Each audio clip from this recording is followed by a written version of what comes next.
Mm. All right. Well, it looks like we do have Mom Card's game that is ready to go here, I think.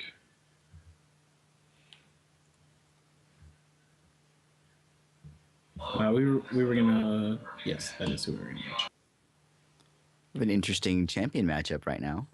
Yep. We have Dimid versus Running Deer. Both champions great at helping their. Were great at gaining health. Yeah,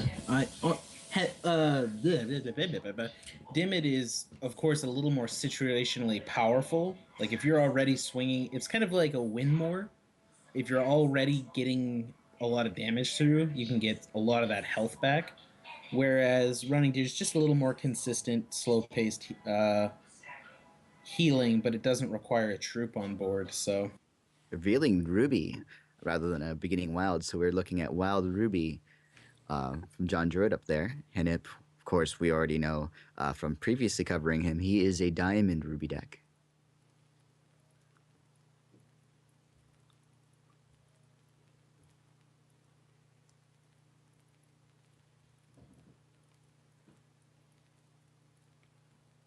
Yep, and we see Henip go with the Shard Conquest, but wants to get the second diamond here to get going. Passing it back to JohnDruitt. No. Ooh. Did John keep... Yeah, it looks like John actually kept a one-shard hand here. a little interesting. What does Not the first time we've seen that today. Not the first time. There we saw Penta's favorite card. I mean, it's not So we bad. see Henip go for the Ruby Shard here. So that was a one shard hand going first or second. I don't remember anymore. It's second there because he discarded. Mm. What could that hand have had to risk keeping one shard? It's probably got to be multiple accelerators. Yeah, like we see here a Howling Brave get discarded. Yeah. I might consider it if I had... What was the first card discarded? Henip Stream is giving me a little hiccup there. So the first one was Wrathwood Master Moss that got discarded. Because normally, like mulliganing is always a decision, and you have to have an amazing risk in order to keep a one shard hand. Either you can make it work, or you just need one shard to make it to let it go. And as you say, accelerators, ramp, perhaps the chlorophyllias that are there. The moment he draws wild, it's going to be a chain. But as you can see, probably you don't get it. Safest Drew's Colossal Walker of all time. Yep, Drew's Colossal Walker coming out against an empty board with just a single ruby. It's certainly not looking good for JohnDruitt. And was that a 7-card keep from JohnDruitt? Yeah. Yeah, we see another Howling Brave. Yeah, he just had lots of accelerators and just needed to get a single wild from the looks of it. And there you can see the graveyard. 2 Howling Braves, Craft Deck Brawler. Would have been massive ramp. Insult to injury, though. An Angel of Dawn off the top for Henip. Well, it not just, I suppose, insult, but it's actually enough for the 2-turn lethal as opposed to the 3-turn lethal. That is So true. it's actually like really, really relevant as an angel because now it means like John needs 6 miracles. Instead of 5. Roughly. Oh, never mind. I'll just put this second Drew's Colossal Walker here next to my first one. Yeah, John needs cards that don't exist in Hex to come back from this. Well, that was a game 1. Hey, Crimson Clarity, Total Meltdown. That, yeah. Okay. Doesn't help against Angel, but... That would reduce the number of threats off the board, but still doesn't fix it for him. But that's fair. Then he has enough realistically, no. That's still... for... Crimson Clarity gives you a Ruby Threshold. No, yeah, exactly. I was like, then he has enough threshold for... And I was thinking, and I couldn't think of a card, so I was just like, well, I guess we just won't say anything now. Boy, yeah, one So shard is pretty greedy for a deck that wants to get up to 5 typically. But I would say, I mean, if his hand was something like double Chlorophilia, double Howling Brave, and like Eye of Creation, and I don't know, Arborean Rootfather maybe, I would consider it. Like that is an awful lot of gas there. and he was on the draw, so one extra card to try to get that, as opposed to going on the play. Right. Crimson, Zakir wasn't enough. They would still lose. Quad Crimson. Yeah. There you go.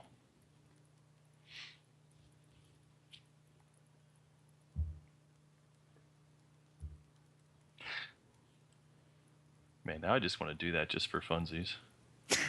One time, turn 2 Zakir. Gardener's hat's what equipment that does the work in arena. That won't cost Chlorophilia. That would help. We still have to have some number of Crimson Clarities, but that would definitely help a lot. All right, game 2, loaded up, ready to go. You can see the players here deciding on the player draw. Usually it's fairly straightforward, but sometimes most people take the play when given the choice. Yeah, it's usually correct there.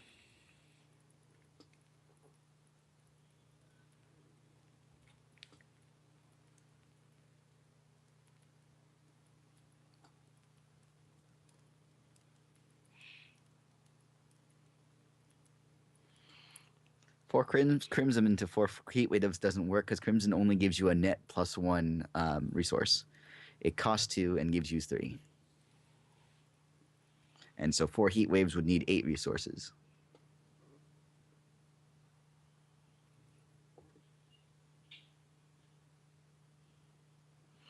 Anyway, game's starting. And we see the Ruby Shard from JohnDruitt, his lone play last game being mimicked here. And the Shard of Conquest coming down, naturally taking that diamond first, just in case the turn 2 Angel is on the top of the board. Now we're going to see if this game will change from its original run. Will John have another Ruby or Wild to play? He does. The second Shard comes down, and immediately a Tunneling Troop. Both Wild and Ruby have different tunneling troops, so it could be a couple of things, but we saw it's Scrap Tech likely, Brawler last exactly, game. likely that Scrap Tech Brawler, which is the one that Ruby Wild likes the most, really. Unlikely to be a Fishersmith. Yeah, certainly at this stage of the game, even if you had Fishersmith, you wouldn't be running it out there.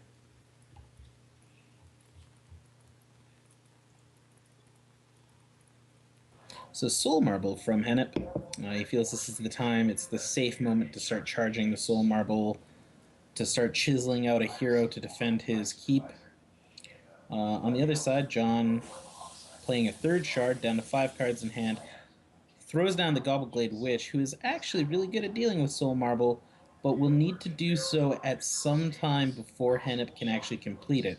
Gobbleglade Witch does have the ability to sacrifice its own life to destroy a constant, and Soul Marble is almost always a constant, but not if you can transform it into the Soul Cavalry, which is just a troop. So if Henip ever has the resources to turn the marble over into a cavalry, he can do that in response to the sacrifice of the witch. So it's interesting that would that be a side deck card? I don't think this deck would main deck it, and that is an alternative to a card like Nature's Reigns, which destroys an artifact or a constant. Yeah, definitely better with the Witch. You get the option to get it off of an Eye of Creation, potentially. So being a troop is definitely a big upgrade here.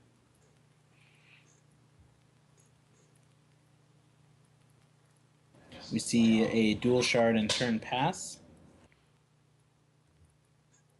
No swing from the Gobbleglade Witch.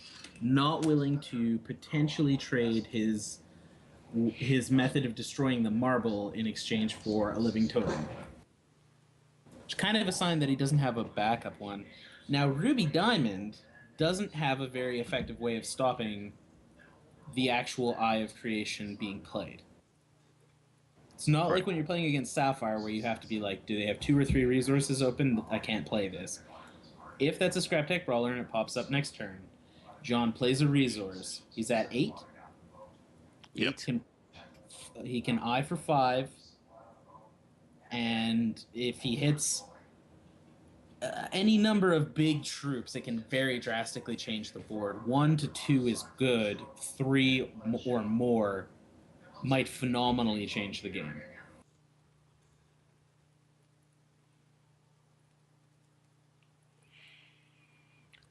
So opting to give the Living Totem +1/+1. Oh, wow. That's a surprise. We see a Boulder Toss from JohnDruitt here. Not a card that you often see, but certainly doing good work here. And it does seem like a good way to be able to deal with the big threats that the Ruby Diamond deck puts out there. In conjunction with things like Jidim, in conjunction to with large Arborean Root Fathers, with Wrathwood Colossus, Boulder Toss is a quick action, though expensive in terms of threshold and 3 cost. It is quick. So yeah. So the Eternal Guardian here is probably pretty tough for Henip. He does have potentially Solitary Exile, but it's definitely trouble. Yeah, Solitary Exile could certainly slow down the Eternal Guardian. It would make that 8 resource play into a little more of a wash. Still has 6 cards in hand, including the one we just saw drawn, which hits the board. Yep. I believe Henip still just got the 1 counter on the Soul Marble here, so we won't be seeing that getting leveled up this turn. Looks like it's being targeted with a Crackling Bolt. Does that direct damage mean there's one more source of damage? A burn? A heat wave. We did see that earlier. However, the Eternal Guardian will prevent that damage to both Gobbleglade and the and Scrap Tech Brawler. Gobbleglade will be sacrificed to destroy that the Soul Marble, but Scrap Tech Brawler stands alone at the end. It's interesting. You have to wonder if John knew that was going to happen, or if he sacrificed in the fear of losing it. Yeah, it's probably just a little bit of uncertainty there, and that's fine. Because he still had a chance to attack. Like this turn, he could have attacked with the 2 more damage. Yeah. Yep. It was good for him. Like double heat wave out of his opponent's hand is great for him. He is an Eye of Creation draw away from potentially making something happen. But both of these decks have a hard time drawing cards, and both of these decks aren't exactly sitting on a lot of cards. That being said, Drew's Colossal Walker is big enough that it might as well be 2 or 3 cards. That Scrap Tech Brawler not feeling so high and mighty anymore, doesn't feel like going out and punching things with his big old red fist. Here comes another Scrap Tech Brawler to back him up, because when you're in a street fight with a giant all-terrain transport, you want to have buddies with you, but that's not going to be enough here. They need to holler for the whole gang to even have a chance. All 4 Scrap Tech Brawlers will have a chance. Well, here Henip doesn't have a choice. We know that he has to attack with the Drew's Walker, so he's going to go ahead and use his charge power. And naturally, that is the best time to use his charge power, because it's likely that he will want to ready in second main this Drew's. Unless he has a second one to play.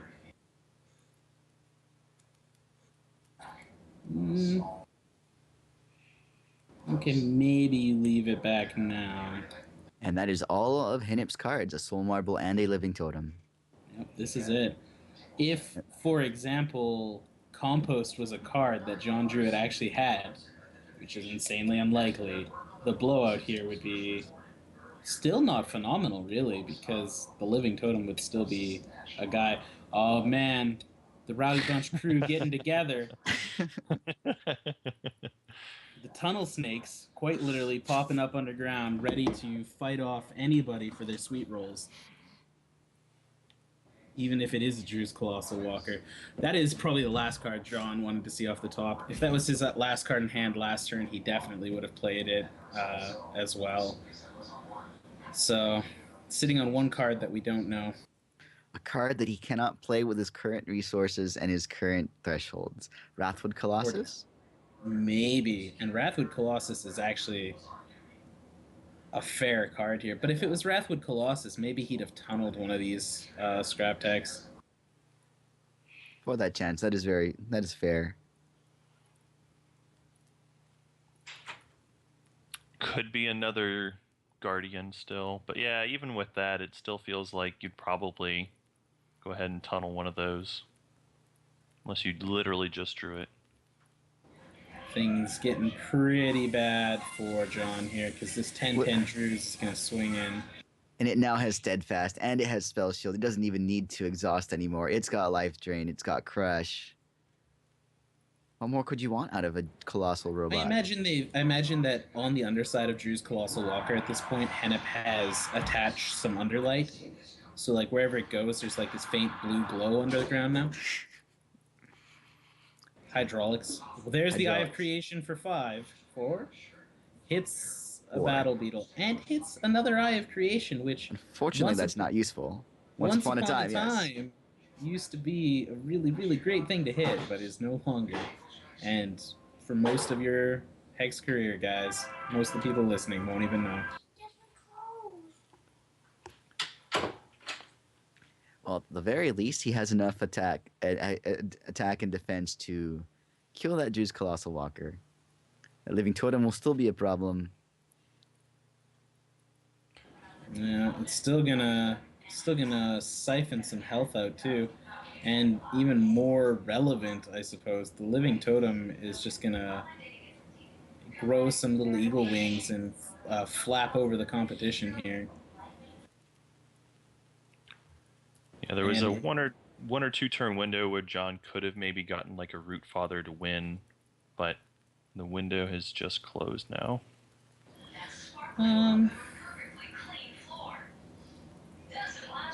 Yeah, I mean, I don't see an out. Wrathwood, Eye of Creation into like double Wrathwood is actually still an out. Between life drain on the Druids and life drain on the Living Totem, that is a massive health pool. Yeah. I mean, even Wrathwood, if it's not winning within the next turn or two, I mean, yeah, you can gain the health and buy yourself a turn, but it would be, I mean, Living Totem's going to get out of range of even Wrathwood here within 2 turns, probably. He's at 9 resources, so 3 pumps per turn. John says good game. Henip takes down the round. And I think that's early on enough that we can take a look for another match to spectate.